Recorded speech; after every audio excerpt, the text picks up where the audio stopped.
Mohamed Abdelsatar, a 44-year-old schoolteacher, arrived to work in Egypt's Beheira province on April 9, 2017. He signed into the official role at 8 a.m., having prepared a lesson on Christianity in Egypt, a timely topic given that sectarian attacks by the Islamic State have killed and injured hundreds throughout Egypt since last December. But by 10:30 that morning, Abdelsatar had been apprehended, escorted off school grounds by men in plain clothes, and ordered into an unmarked vehicle, next to a blank space where his sign-out should have been. The official roll reads simply arrested from the institute while working. For weeks after his abduction, Abdelsatar's wife and colleagues from the school attempted to discern his location, sending letters to any relevant government officials. The family could only assume that he had been picked up by Egypt's secret police, the Egyptian Homeland Security, who are infamous for apprehending individuals in this manner. "We neither know the party that arrested him nor the location of his arrest date," the letters read. "Kindly release the public prosecution record under your supervision and investigate the incident, as we are yet to be informed of what exactly happened to him." No one ever responded. It was nearly a month later when Egypt's Ministry of Interior announced that Abdelsatar had died in a counter-terror operation targeting Hassam, a domestic group that has carried out regular attacks on government targets. In a Facebook post on May 6, the ministry stated that Abdelsatar and another man, Abdallah Ragab Ali Abdul Halim, had opened fire on security forces during a raid in the city of Tanta, more than 100 kilometers away from the school where Abdelsatar worked, and that police had responded, killing them. There was no mention of Abdelsatar's initial apprehension from the school, nor explanation of how the schoolteacher may have come to join a terrorist group. No documentation or notification was presented to the school or to his family, and their letters remained unanswered. Abdelsatar's disappearance is not the first of its kind.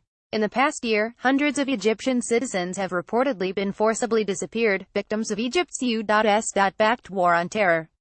Like Abdelsatar, some of them have then been pronounced dead in a later counter-terrorism operation, with the official statements on the deaths following a similar formula. During a security raid, assailants opened fire, and the security personnel responded in kind, killing them all. This spate of disappearances and apparent extrajudicial killings raises grave concerns for the rule of law and human rights in Egypt, and threatens to undermine efforts to mitigate the extremist violence that persists in the country. Despite this, U.S. officials seem committed to providing support for Egypt's efforts, both materially, through the continuation of over $1 billion in annual security assistance, and politically, with recently proposed measures to designate groups that are fighting against the Egyptian state as international terrorists. With its highly secretive and feared military and intelligence agencies, and increasingly strict control of the media, the Egyptian government is trying to convince its citizens, and the international community, that it is succeeding in an existential battle against terrorist foes. In fact, many of those killed or disappeared seem to be political opponents, activists, or ordinary citizens. Even where links to violent groups may indeed exist, the perpetrators are often met with due process infringements, torture, and even execution. Supporters of the Muslim Brotherhood and of ousted President Mohamed Morsi are detained by Egyptian security during a rally in the port city of Alexandria on November 4, 2013. Photo of PGT images. Egypt's war on terror was inaugurated after the military-backed overthrow of Muslim Brotherhood President Mohamed Morsi in July 2013. In a speech a few weeks later, Abdel Fattah el-Sisi, Egypt's defense minister at the time, blamed a wave of violence in the country on the ousted president and his supporters. He asked Egyptians to offer the army and police a mandate to combat terrorism. In December 2013, the Brotherhood was declared a terrorist organization in Egypt. Sisi won the presidency in May 2014 with 96.9% of the vote and, ruling by executive decree in the absence of a parliament, passed sweeping anti-terror legislation. Since Sisi's 2013 speech, nearly 25,000 people have been arrested for alleged crimes of terrorism. Many cases have no connection to any violent act, and many have been sentenced in mass trials. Cases of extrajudicial killings like Abdelsatar's are a relatively new phenomenon, though thousands of alleged terrorists have been reported killed in military operations in Egypt's North Sinai province and to lesser extent, in its western desert. Killings outside those isolated areas were once rarely seen. Extrajudicial execution has become a trend since the assassination of former public prosecutor Hisham Barakat in June 2015, an Amnesty International researcher who investigated Abdelsatar's case explained to The Intercept the researcher requested anonymity for security reasons. No one has ever claimed responsibility for the car bomb that killed the prosecutor, though an investigative report by independent media outlet Mata Masr attributed it to a group of Muslim Brotherhood-linked youth. Since the attack, there has been a run of extrajudicial killings, at least 178 alleged terrorists killed in police raids, 110 of them in 2017. Also new is an apparent shift in targeting. Prior to this year, the majority of counter-terror operations reported outside of North Sinai were carried out against alleged Muslim Brotherhood members. Now two new groups have come into focus: Hasam and Liwa al-Dora. Hasam is a terrorist group founded in 2016. The group claims that it was responsible for 16 attacks on Egyptian security forces and government officials, including the attempted assassinations of former Grand Mufti of Egypt Ali Goma and Assistant Prosecutor General Zakaria Abdelaziz, and a September attack on the Embassy of Myanmar, with no casualties. Liwa al-Dora, whose social media content and branding are closely tied to Hasam, has been less active, claiming only 3 attacks since its formation in August 2016. The Egyptian government frames them as new armed brotherhood entities, and indeed, there appear to be links between the groups. The Muslim Brotherhood, fractured and with most of its leadership in prison or exile, has had a complicated relationship with violence. Though some leaders continue to insist on their message of non-violence, others are not so clear-cut, and some, particularly youth elements, have embraced violence outright. For its part, upon the death of former Muslim Brotherhood Supreme Guide Mohamed Abdelsatar in September, Hasam issued a lengthy eulogy. The Ministry of Interior reported its first action against Hasam on November 4, 2016, and the first reported killing in a shootout followed a month later. Since that date, 40 alleged Hasam members have been killed, Abdelsatar among them. In the case of Abdelsatar, the Interior Ministry's Facebook post claimed that he and Abdelsalim were responsible for manufacturing and transporting IEDs for Hasam and Liwa al-Dora. Specifically, the Interior Ministry accused the two men of playing a role in an attack that killed a police officer and injured 15 others at a police training facility in Tanta on April 1. No further information was provided on their relationship to Liwa al-Dora or Hasam. Hasam responded by saying in a statement that the Ministry of Interior had fabricated the claims, and that if the two men had belonged to them, Hasam would proudly acknowledge its martyrs. Liwa al-Dora followed suit, denying that any members had been killed in security operations in recent months.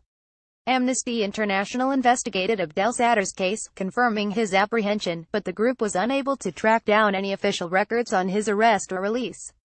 What's more, his corpse bore 2 gunshot wounds in the back, complicating the police account of a shootout. What happened to Abdelsatar in the days before his death remains a mystery, and it's unclear why the government targeted him. But Amnesty noted that his was not the first death shrouded in such obscurity, presented without any explanation or evidence on the part of the Egyptian government. In the past year, at least 20 other individuals allegedly affiliated with Hasam were reportedly arrested or disappeared in the weeks leading up to counter-terror operations in which they were supposedly killed. Not all of the cases have been confirmed as credible. While at least 9 of the reported disappearances were published by local media and rights groups before the announcement of the named individuals' deaths, the absence of independent reporting and a hyperpolarized political climate makes the authenticity of some of these reports difficult to discern. Despite the fact that most of these deaths were announced as shootouts, police personnel reported casualties in only one of the operations. The Egypt researcher at Amnesty International explained to The Intercept that the similar descriptions, lack of investigation into the circumstances, and low police casualty numbers are all indications that extrajudicial execution is a strategy on the part of security forces. U.S. Defense Secretary James Mattis CL and Egypt's Central Military Zone Commander General Ayman Abdelhamid Amr stand for the playing of the U.S. national anthem following Mattis' arrival to place a wreath at the Memorial of the Unknown Soldier in Cairo on April 20, 2017. Photo Jonathan Ernst of PGT Images. The increased American interest coincided with visits from top Egyptian officials to the United States, including Sisi himself. Foreign Minister Sam Shukri came to Washington in February, and Sisi in April, his first trip to the United States since being elected in 2014. 3 parliamentary delegations have also made the journey this year. An initial priority was to have the Brotherhood designated a foreign terrorist organization in the United States in January. Sen. Ted Cruz, R. Texas, had introduced legislation to do just that.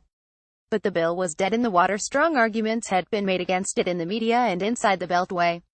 The designation was too broad and risked ensnaring nonviolent political opposition, and it would have complicated relations with countries where Brotherhood-affiliated political parties hold elected office. Seeing that a broad ban on the Muslim Brotherhood was unfeasible, congressional offices, with input from the Egyptian delegations, discussed stamping Hassan with a terrorist designation. A June letter from Rep. Ted Poe, R. Texas, recommended that the president designate and sanction those groups that have historical linkages to the Muslim Brotherhood and today promote violence, advocating for a designation under Section 1B of Executive Order 13224. This order, issued just after the September 11 attacks, was designed to provide a tool for the Treasury to use against those who posed an unusual and extraordinary threat to U.S. national security and interests. But its scope has steadily expanded to include groups unrelated to those involved with 911. Such a designation could provide a relatively swift path to declaring members of the group terrorists under U.S. law, authorizing financial scrutiny, property seizure, and sanction by the Treasury Department's Office of Foreign Assets Control. Of his proposal, Poe said, "In this situation, it is wiser to use a scalpel than an axe. This targeted approach will be more impactful, and avoid potential unintended complications. In fact, actors like Hassan, while violent, have not presented a credible threat to U.S. national security, making a U.S. terrorist designation an overreach in its intended scope."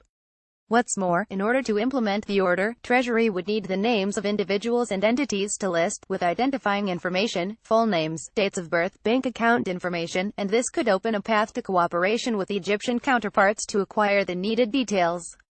Given the Egyptians' track record on intelligence gathering, rife with reports of confessions made under duress and regular cases of torture, this is a government widely accused of torturing to death a 27-year-old Italian Ph.D. student, Giulio Regeni. Such a possibility may encourage illegal practices and rights abuse. So far, nothing has come of Poe's letter, and no legislation has been formally proposed. However, when reports emerged that Hassan had carried out an attack on October 20 that killed dozens of Egyptian soldiers and police, commentators renewed discussion of a terrorist designation for the group. Hassan's claim to the attack was later discredited, but a high-level delegation of Egyptian political figures still used it to ask for support from the State Department and Congress for their war on terror. But while a terrorist designation may show Cairo that it has friends in Washington, it is unclear how it would prevent violence from groups like Hassan and Liwa al-Dhawra, who are not likely to be linked to the international financial networks that the Treasury could practically target. More worrying, amid potentially grave rights violations as in Abdelsatar's case, such a response from the United States may only encourage the pursuit of extrajudicial justice in Egypt's war on terror.